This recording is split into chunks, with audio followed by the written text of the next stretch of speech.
because you do so much coaching, and this is a leadership show, I think there's a lot of coaching found in leadership. Mhm. And what are three or four maybe specific attributes that you would say bridge the gap between coaching and leadership?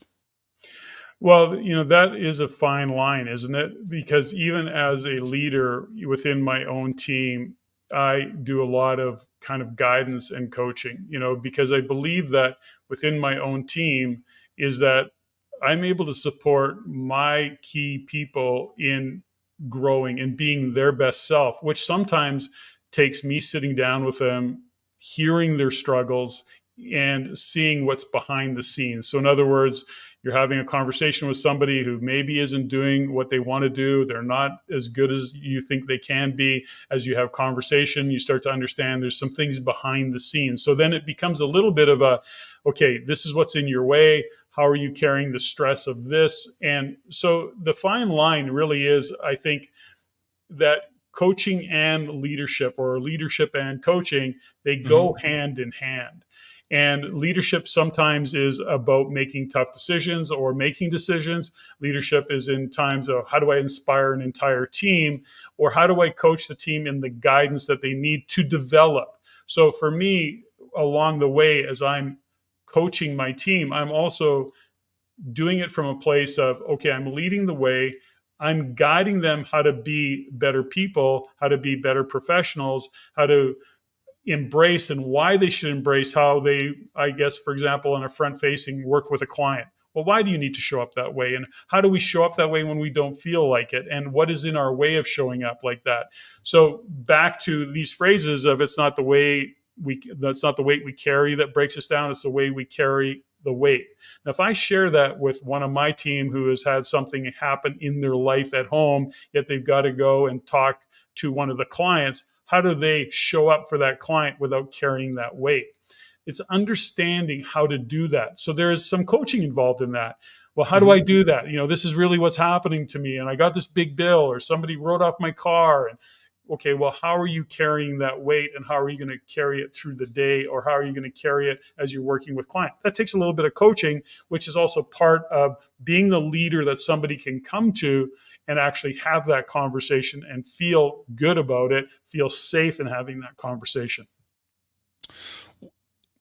I again, phenomenal answer. One of the things that I'm hearing you say too is, you have to be willing to listen to people. Like you have to have that conversation as a good leader and as a good coach. Oftentimes you have to be the one initiating that conversation. You got to ask good questions and then you actually have to listen to the responses. I think sometimes, especially newer leaders, it's sort of surface. They say, well, I saw somebody else do this. And so that's what I feel like I should do. But as we There's a, grow, something, Mike, it's interesting, and you've well read and you do all the things that you do in your own leadership. But, there's all these little memes and quotes out there, and they seem, in the moment we read them and we go, oh yeah, that all makes sense. But the reality of it is they come from reality. So, mhm, when they come from real life, and if we take a few minutes to really embrace them and consider them, back to your point, is, Stephen Covey said, seek first to understand and then to be understood. That guidance, that quote is gold. And I have to remind myself of that as much as I might remind others of that. It is sure. ultimately, okay, shut the hell up, Patrick, and listen to this person. Like, really listen without thinking about what am I going to say next, which is a common problem with many individuals. Well, somebody's sharing a story, they're already, formulating their answer. Quit it. Seek first to understand, then to be understood. And I think if we do that with our team, that's good leadership.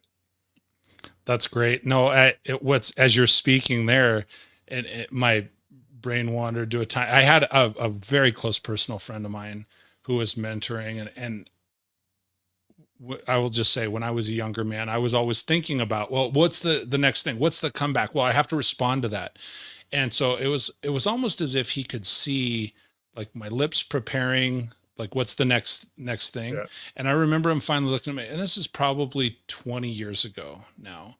And he looks at me and he says, Mike, if you're so intent thinking about formulating your response, you can't possibly be hearing my question.